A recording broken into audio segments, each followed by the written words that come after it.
بیربل نے کورنش بجا لاتے ہوئے کہا، جہاں پناہ دنیا میں 100 میں سے 99 لوگ اندھے ہوتے ہیں۔ بادشاہ بیربل کی بات سن کر نہ صرف حیران ہوا بلکہ غصے میں بھی آ گیا۔ بیربل نے کہا، ذل اللہ، میں آپ کے حکم کی تعمیل میں اپنی بات سچ ثابت کر کے دکھاؤں گا۔ اگلے دن بیربل شہر کی مصروف سڑک پر بیٹھ کر پلنگ بننے لگا اور ایک آدمی کو اپنے ساتھ رجسٹر اور قلم دے کر بٹھا لیا۔ اسے حکم دیا کہ اس رجسٹر میں ایک فہرست اندھوں کی تیار کرے جبکہ دوسری فہرست دیکھنے والوں کی۔ بیربل نے اسے حکم دیا کہ چارپائی بننے میں حکم دینے کے بعد چارپائی بننے میں مصروف ہو گیا۔ لوگ وہاں سے گزرے اور انہی میں سے ایک آدمی بیربل کے پاس آیا اور اس سے پوچھا، بیربل یہ کیا کر رہے ہو؟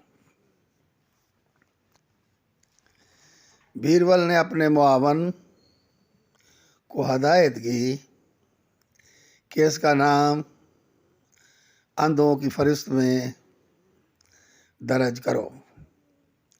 جب اس کا نام اندھوں کی فہرست میں درج ہو گیا تو اسے جواب دیا، دیکھتے نہیں چارپائی بن رہا ہوں۔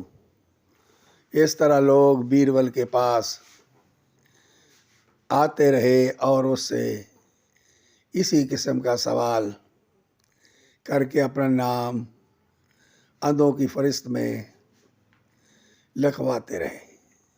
آخر میں ایک سخت شخص آیا جس نے بیربل سے سوال کیا، بیربل خیریت تو ہے، تم چارپائی کیوں بن رہے ہو؟ بیربل نے اپنے معاون سے اس شخص کا نام دیکھنے والوں کی فہرست میں لکھوایا۔ اس دوران وہاں سے بادشاہ اپنے قافلے کے ساتھ گزرا۔ کہا، بیربل کیا کر رہے ہو؟ بیربل نے معاون کو بادشاہ کا نام بھی اندھوں کی فہرست میں لکھنے کے لیے ہدایت کی۔ اس کے بعد اس نے بادشاہ سے کہا، عالی جہاں، میں آپ کے حکم کی تعمیل کر رہا ہوں۔ فہرست دیکھیے، لیجئے، اس میں آپ کا نام بھی شامل ہے۔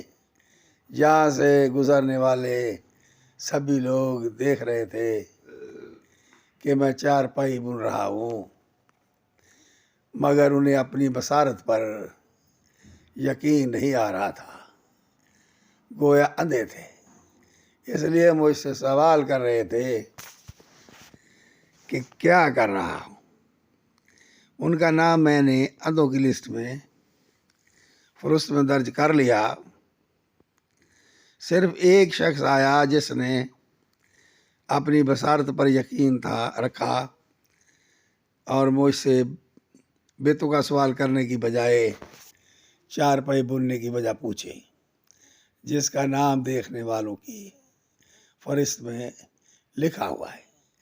بیربل نے مزید کہا کہ بادشاہ سلامت، اندھوں کی فہرست میں 99 نام لکھے گئے ہیں جن میں آپ کا نام بھی ہے، جبکہ دیکھنے والوں میں صرف ایک نام ہے جو رجسٹر میں موجود ہے۔